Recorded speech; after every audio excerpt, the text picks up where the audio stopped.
there, welcome back. Today I'm going to talk about Norwegian disaster movies. And from the off, I'm going to say instantly, I'm not going to try and pronounce anyone's name of the actors or the directors or anything. I know when I'm defeated. I just looked at the names and thought, I'm not. There's too many of them and I'm going to end up butchering them, and anyone from Norway will put a death threat against me for whatever I might say that is an attempt at saying the name, so I'm not bothering. You know, the thing is, Norway is close enough to English for it to be offensive. If you try and say a Japanese name or a Chinese name, until you're kind of used to saying that name, people understand that you're going to look stupid. When it's close enough to your speaking language, but still a bit off, that's when it can get really offensive. So I'm not for my own for self-defense purposes, I'm not going to try.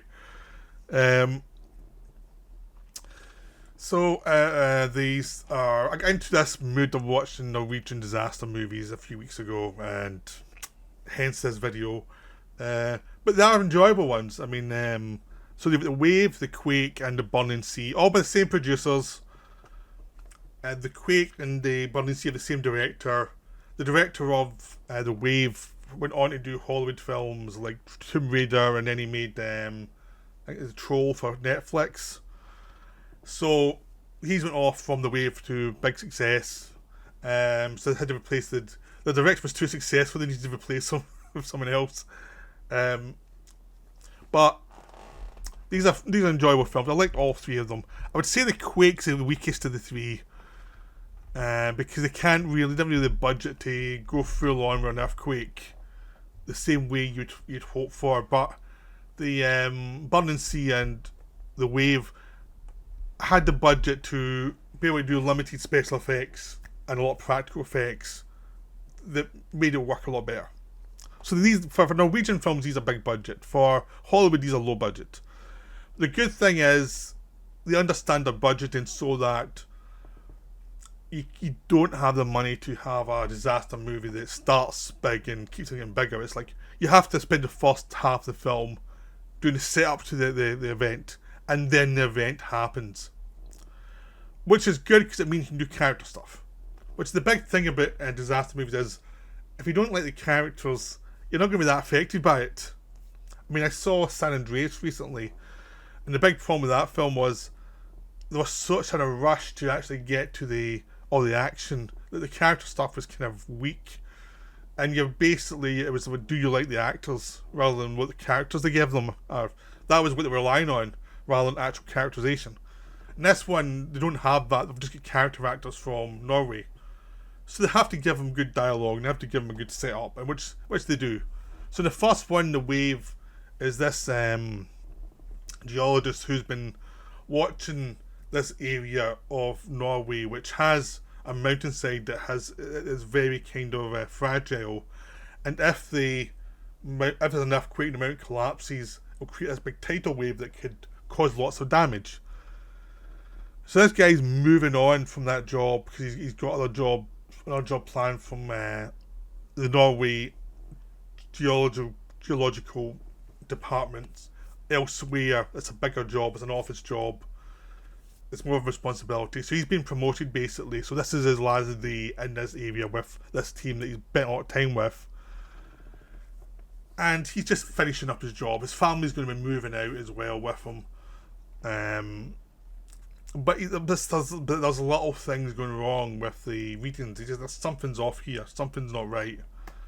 But the thing is, it could simply be natural phenomenon that's just set on a couple of days, which is what the other people are thinking of. Because the thing is, if they create an emergency and everyone has to leave and then nothing happens, they look bad. So they have to wait till they know, yeah, there's definitely a sign that something's up here.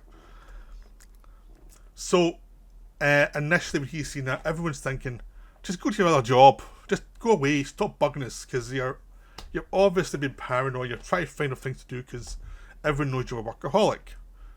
Which even his family tell me he's a workaholic. Everyone views him as a workaholic who just can't turn his brain off. Of course, like Roy Scheider in Jaws, he's right, but it takes the first half of the movie of false starts of him annoying people, including his family, that leads to disaster. So you get to know his wife, who works in a hotel, the local hotel where all the tourists come to this area. She's going to move into town a couple of days after he's moved with the kids. She's a few more days of her shift's left before she's for notice, so she'll be going later.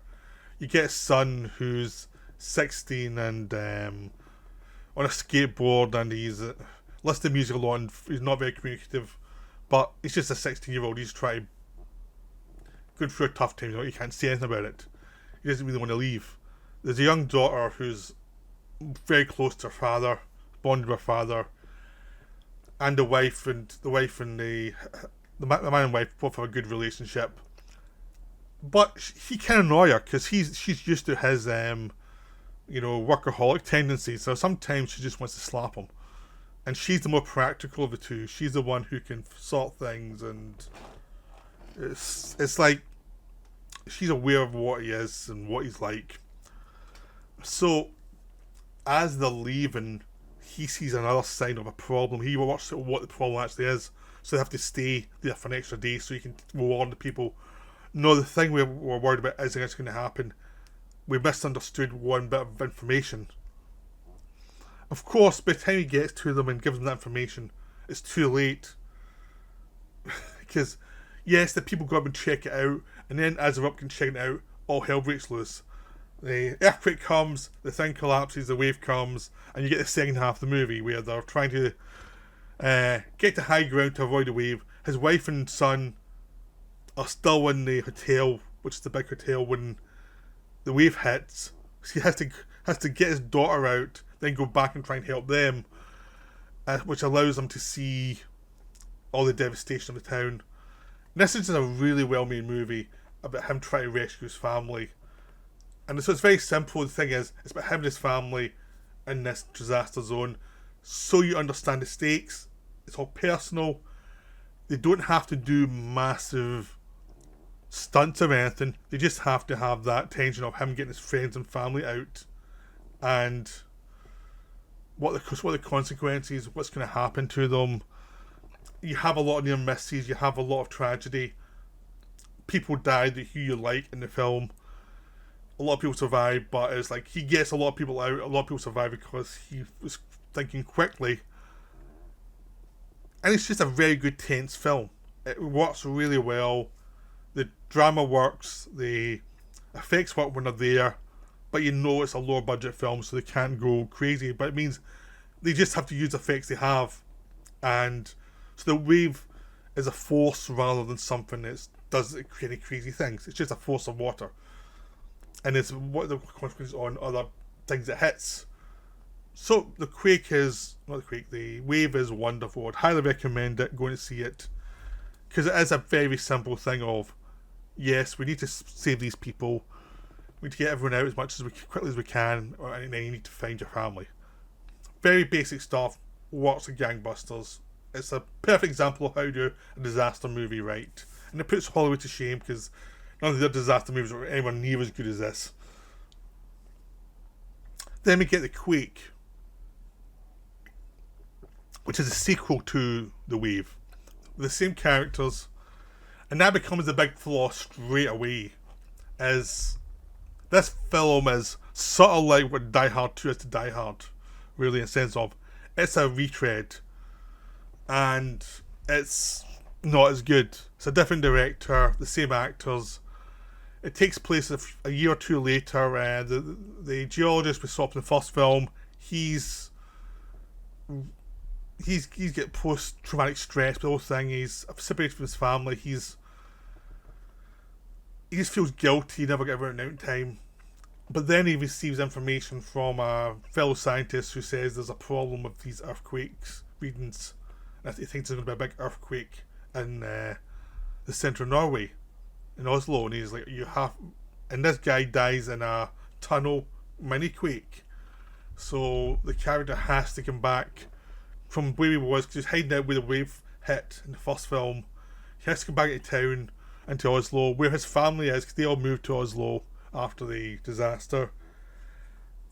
And he has to try and rebond with them and get them out before the quake hits.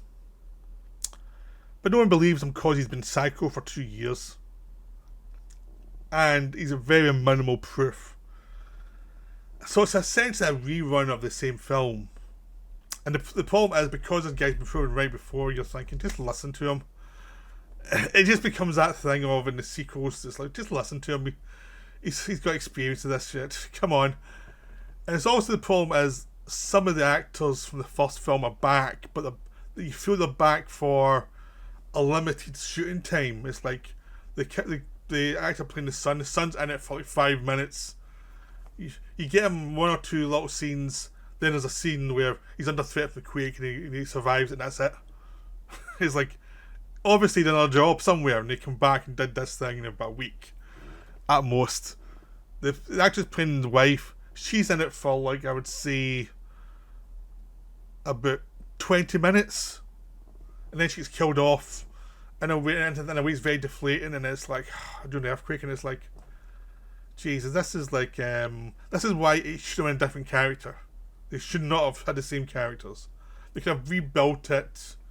They could have done the same universe of that and just said, oh, there's some problems and someone else's family is now in danger, and it would have worked better instantly. But because they made a direct sequel, it just has so many bits of cheese that doesn't work. The thing that does work is the relationship between the guy and his daughter from the first one that comes into this one. So he's a bond friend, he's trying to save her throughout the second half of the film, and that does work. So if they were going to do it as a sequel, that should have done the bond, should have been those two in the city, and it would have worked a lot better. Because that's the thing that works in the film, and there's lots of special effects, more special effects in this one than the last one. It feels like there's more set pieces rather than trying to survive a disaster. You have things of them trying to in this building that's tipping over, and it's like, that's very Hollywood and it's very fake looking, and it doesn't really square with what you're seeing, the supposed realism of the rest of the film. And the film just feels like it's kind of half finished as a script. It just feels like they had a release date they had to reach, and had to move a script that wasn't ready, and they'd certain actors only for a certain amount of time. So it's like, it's enjoyable, but it's not really.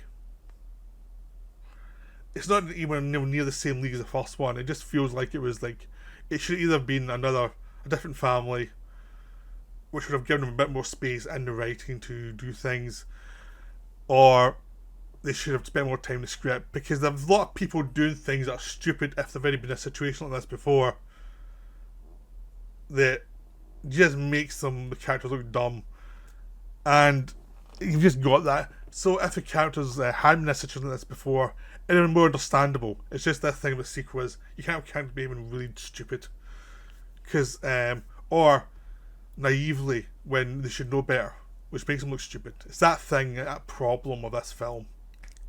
So yeah, that's the Quake's like hardest one to talk about, because I don't want to sound negative. It's still an enjoyable film, but it's not quite the same thing as The Wave.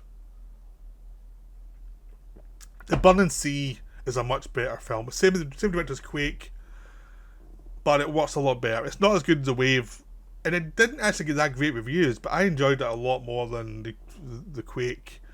It's set in the North Sea. It's now got all new characters. This one's a female lead. She works in this with these machines and go underneath the sea and investigate anything on the seabed to see, for the drillers, to see if there's any problems, and they can solve problems in and out of spaces that are very difficult to get in and out of. And she's in a relationship with this guy who's got a son from a previous marriage, and he's on the North Sea on the rigs in a fairly important. Even though he's not the boss, he does a lot. He knows how the rigs work, and he's fairly important to the rig maintenance, really. And the basic idea is, there have been cracks and there's an earthquake on the sea floor, it seems, and a rig collapses. They have to go and investigate it, and it's like, why did the rig collapse? Because that shouldn't have collapsed. There shouldn't have been any problems. they built it on solid ground. There shouldn't be any sliding of ground that would cause a collapse. Doesn't make any sense. And the more they investigate it, the more they realise it's an earthquake that's going all the way along the North Sea, and it's going to cause a massive problem. So obviously this is a fictional thing. It's based, these disaster movies, they try and stretch science as much as they can to make a good, exciting action movie out of it, which they do. I mean, there's always a fear of a leak, and this one is a fear of a massive leak of oil, just basically because of earthquakes, because of how much they've drilled on the North Sea that's caused this instability. So they take it of fears they've got of this, but also take it to extremes for the drama. And basically at a certain point they realise they have to evacuate these rigs, because now there's going to be an oil spill and the rigs are in danger. Of course there's going to be explosions and things like that, because it's called the Burning Sea. And her boyfriend gets trapped in one of the rigs as he's trying to stop an explosion. Eventually they think he's dead, and they realise he's not dead. She has to go out and try and save him with one or two friends. They get into danger trying to save him. It's typical thing of you put yourself in danger and people die to save your love.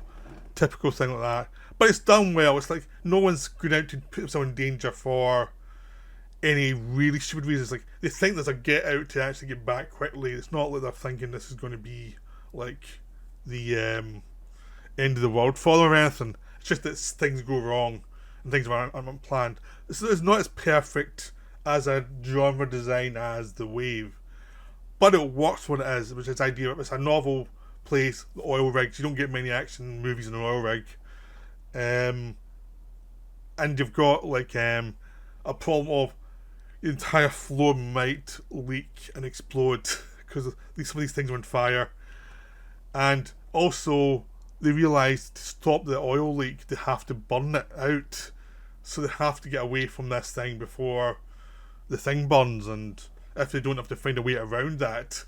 So there's a lot of problems, a lot of issues, and there's lots of nice tense sequences going through the oil rigs and finding people who are trapped and all the rest of it. And you've got the administration, the people in administration try to work out what's going on, who gets told what when, how do we make this work to save as many people as possible. So you've got both sides of the people on the rigs and people on trying to organise them off the rigs. So there's a lot of interesting things going on. It works really well. Everyone's character makes sense. Everyone does what you'd think they'd do in that situation. A few things are tweaked for dramatic purposes, but you're happy to do it because you get to see a lot of unique sequences. So it's a very enjoyable film. At least for me, I thought it was very enjoyable. Some people didn't like it. I did. But I would say all these Norwegian disaster movies are fun. It's hard for them because they come out with Wave first and Wave just delivered. So it's hard when you're following up on something that really works. But I think even the Quake, which is the weakest one, is still very enjoyable. They still focus on the people in the main for these films. You still get the character stuff. You still let the characters going through these difficult situations, which always keeps you invested. So even if there's a plot twist that you don't really buy, which is mostly in the Quake, the characters keep you going. So I'd recommend all these films. These are all enjoyable films. But especially if you're only going to see one, see The Wave. The Wave's really good. So I hope you enjoyed this video. I hope it's given you films to watch, and I'll see you later. Bye.